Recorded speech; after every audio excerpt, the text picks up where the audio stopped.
protect all of you. We are not take any single cent from all of you. No. Your money we keep in here. We have 2 investment banks. Okay, wait, I will explain. ကျွန်တော်တို့မှာတဲ့တင်တို့ရင်းနှီးမြှုပ်နှံမှုလုပ်တဲ့လူတွေကုမ္ပဏီကကြပြားတစ်ချက်မှထိလို့မရှိပါဘူးတဲ့ဒါရန်ကြီးကြီးတဲ့ခြံတော့ဟုတ်တယ်ဒီကုမ္ပဏီကတင်တို့ရင်းနှီးမြှုပ်နှံတဲ့မှုလုပ်တဲ့ငွေကိုတဲ့ကုမ္ပဏီကကြပြားတစ်ချက်မှထိပိုင်မှုမရှိပါဘူးတဲ့ကျွန်တော်တို့မှာအာမခံပန်နှမျိုးရှိပါတယ်တဲ့ကျွန်တော်တို့ပြောပြလေပေါ့နော်ဒီကြောင်းက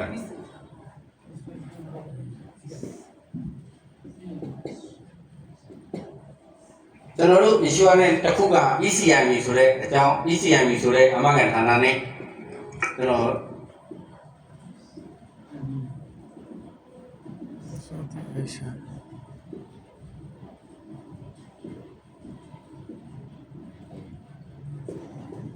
သူများတော့ပေးနေတော့တောင်းလို့ရတာလေးတော့ဗီဒီယိုရိုက်တာတိုင်းပေးတယ်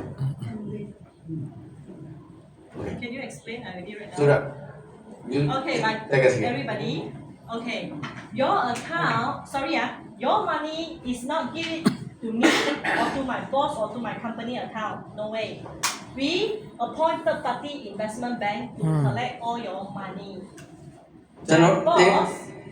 Okay, တင်တော့ရင်းနှီးမြှုပ်နှံမှုလုပ်လိုက်တဲ့လူတို့ကျွန်တော်တို့ကလည်းတင်းထိလိပိုင်ကုန်မရှိတယ်လို့ပန်းတစ်ထည့်ရလည်းထိပိုင်ကုန်မရှိဘူးပေါ့နော် My boss, my founder cannot simply take out the money because we already have the agreement, have the rules and regulation. This money we only use for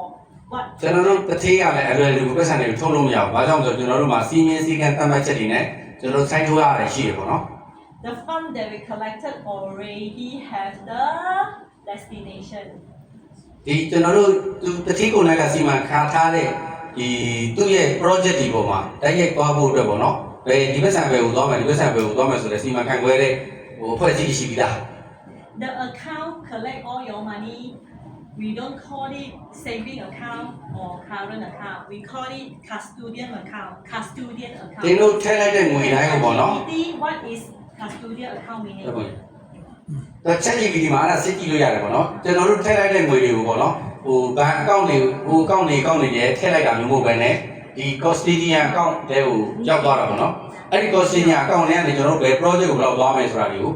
ဟိုတခါလေးစီစဉ်ထားတာ Over 20 countries market, everybody their fund is going to ECIB Bank, stand for European Credit Investment Bank or Northern Trust. ဒီနိုင်ငံပေါင်း20ကျော်ကရင်းနှီးမြှုပ်နှံမှုလုပ်လိုက်တဲ့လူတွေပေါ့နော်ဒါ ECIB ဆိုတဲ့ group ကနေပေါ့နော်စီးဆင်းရတယ်ဆိုတော့ဒီလိုအဓိကတော့အဲ့ဒါကစနစ်တစ်ခုကြောင့်ပေါ့ IPO စနစ်တစ်ခုကြောင့် This Northern Trust, I tell you, you just check GPT who is Northern Trust. They are manage their fund size. The fund size they're managing right now is over 10,000 billion.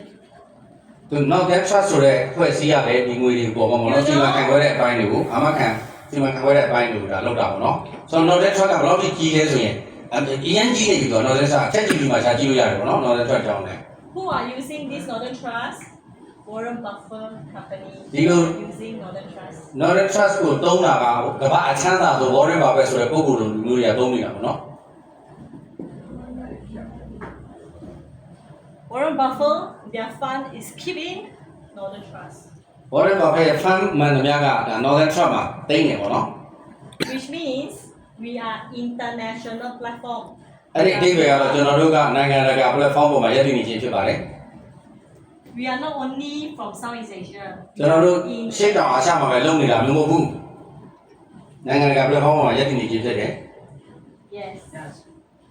Okay, madam, do I answer? ဒါဆိုရင်ဒီအတိတ်ပဲဖြေရပြီလား Yes. So that this Northern Trust background, you can just check GPT,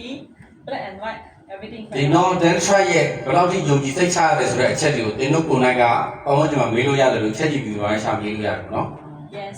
Why we open Northern Trust is because it is going to be preparing to IPO in next stage. ဒါအရေးကြီးဆုံးချက်ပေါ့နော်။ဘာကြောင့်ကျွန်တော် Northern Trust ကိုရွေးချယ်ရလဲဆိုကျွန်တော်တို့က IPO လမ်းကြောင်းထဲကိုသွားနေတဲ့အတွက်ဒါကိုရွေးချယ်ပြီးတော့ကျွန်တော်တို့အသုံးပြုတာ 208 IPO. 2028 IPO ဖြစ်တယ်